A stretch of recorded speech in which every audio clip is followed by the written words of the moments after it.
Ray Vaccari, nice to see you again. Good to see you again. Good seeing you. Ray Vaccari is the director of manufacturing in New Jersey, and we're here at an event for the Apprenticeship Accelerator program. So, Ray, give us an elevator pitch. Okay, well, as I go around the state and talk to manufacturers, a lot of manufacturers want to have apprenticeship programs.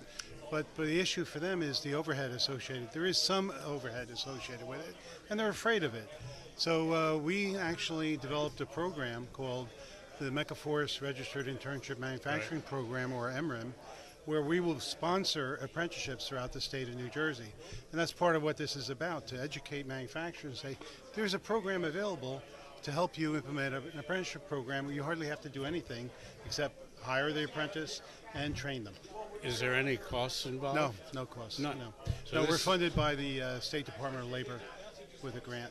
Yes. Is this state and federal, or just the state? It's state, and actually the initial program to get it off the ground was funded by two companies in New Jersey, Norwalk Design and Triangle Manufacturing. Right. They funded our manager of the program to help set it up and go on. But going forward, the state is providing some funds to do that. That's phenomenal.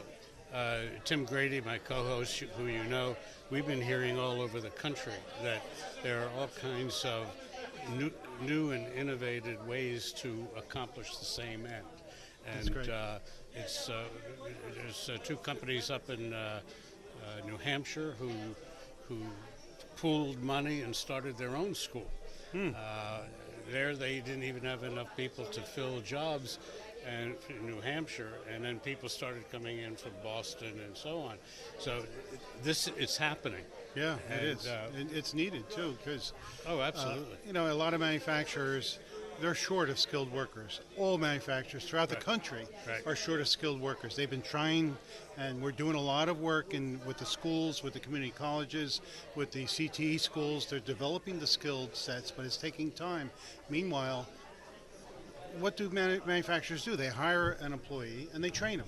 Right. Well, this is an apprenticeship program. Is a formal training program that ends up Accredited. with a national accredited program for the apprentice, and it helps the manufacturer because they've got a skilled worker, a highly skilled worker now, who has a lot of loyalty to the company. The retention rate is very high once these apprenticeships finish their program. So let me ask you a semi-political question. We try not to get involved in it, but the last 6 months or so, it's hard to talk about manufacturing and not have politics get into it. So let me ask you a question. We're already short nationwide 700,000 people in manufacturing, and now we're going to create new jobs. Unemployment is the lowest. We're going to create new jobs, if that's not a myth. What are we going to do? I agree with you. My initial reaction when I hear about the administration's focus on manufacturing, wonderful, great, bring manufacturing back to America. But then I think, oh my God, we can't even supply the current manufacturers with the skilled workers we need. We really need to ramp it up.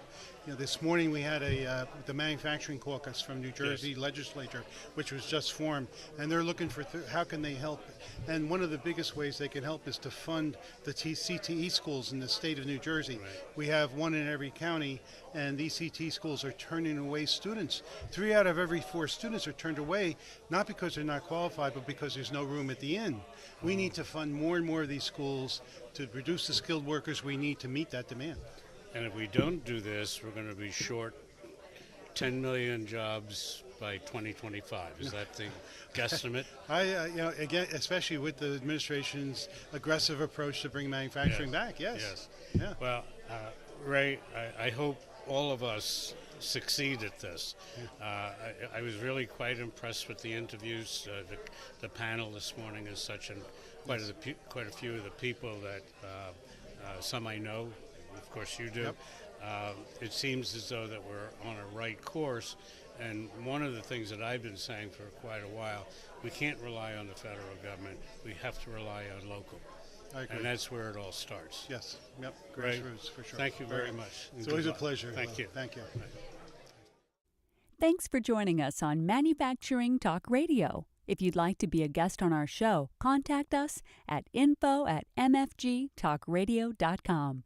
We'll see you next Tuesday at 1 p.m. Eastern Standard Time at mfgtalkradio.com.